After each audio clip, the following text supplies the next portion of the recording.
Go and try your luck. Test me in again, we let it rain. Please don't start us up. Got that black and white, that yin and yang. Mr. Officer, please don't search us, we don't got a thing. Tell them. I'll even give you a call if you are freezing. But you stay cold as ice, cold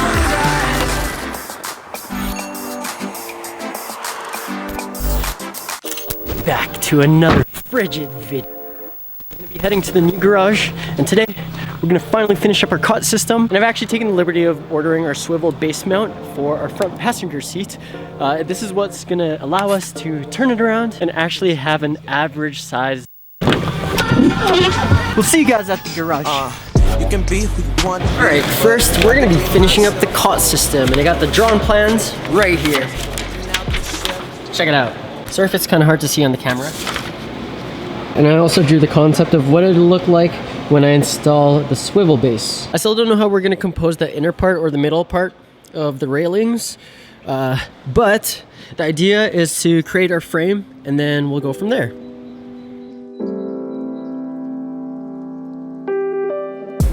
So if you look closely at our little rough diagram, right here, I have to create a spacer. So the thing is, if we're gonna have the hinge this way, and I want this part of the hinge to sit level with the top of the cot, if we bring it down here, we're obviously gonna have this little gap. So to fill it, just gonna use this.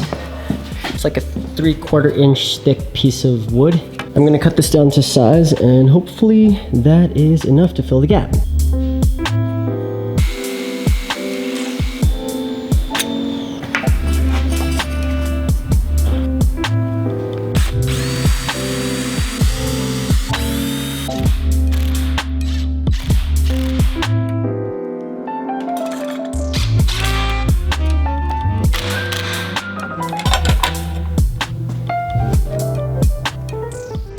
Fast, y'all. We have run into the first problem. I want this piece to be able to go like this, right? That we can do, except when we put it down, now it's a little bit higher than the rest of the cot. I have to find a way to lower the hinge itself about 1 inch, which means we have to cut this piece of wood so we can lower this down. No problem. Butter. So I basically just leveled the top of the spacer to this beam right here. Beautiful.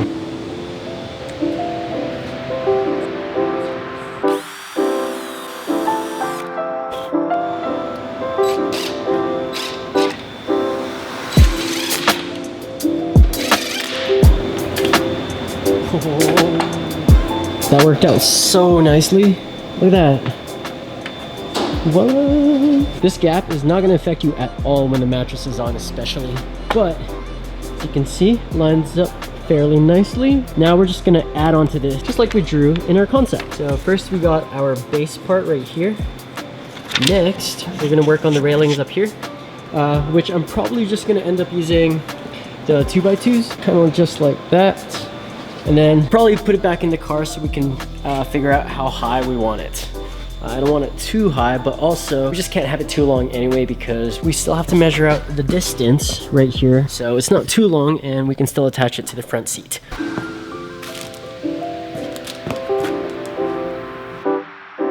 But I also want to make sure that it's not short.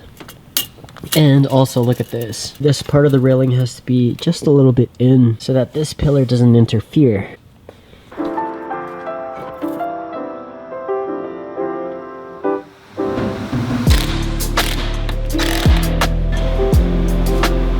Sweet.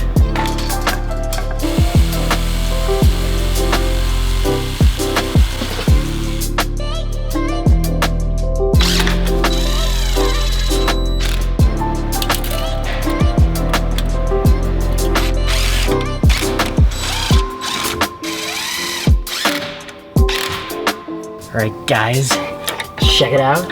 Our extension armrest. I still have to attach the hinge here to keep it in place like this, but yeah, one step closer to finishing this cot system. And then we can finally move on. See, this isn't bad at all. It definitely needs a little more support underneath it, but I have an idea for that too. It's actually pretty sick. And it doesn't hit our pillar here. Plus, doesn't interfere with our seats. Eventually, you'll actually be able to sit on this side and stretch out your feet here. Like I said, we're probably going to create some sort of detachable leg setup that you can take on and off whenever you do extend the bed like this. Also, I'm going to figure out some latch that I can put on either this side or the other side, or yeah, we'll figure that out. But so far, so ace.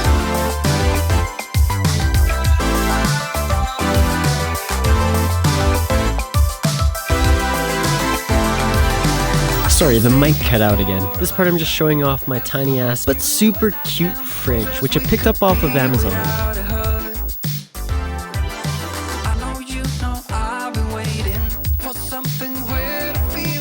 What a perfect fit.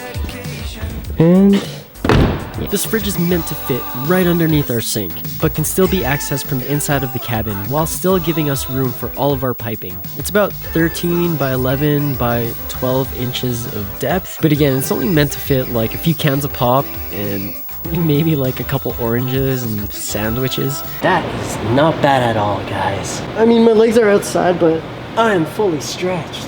All we're missing now is the mattress, and then this will be okay. Actually, I'm gonna quickly go grab some memory foam from Walmart, because it's only like $20 for a queen mattress size memory foam sheet, and then we'll custom cut it to fit this cot, and then we'll create a cover for it as well. Hey, watch out!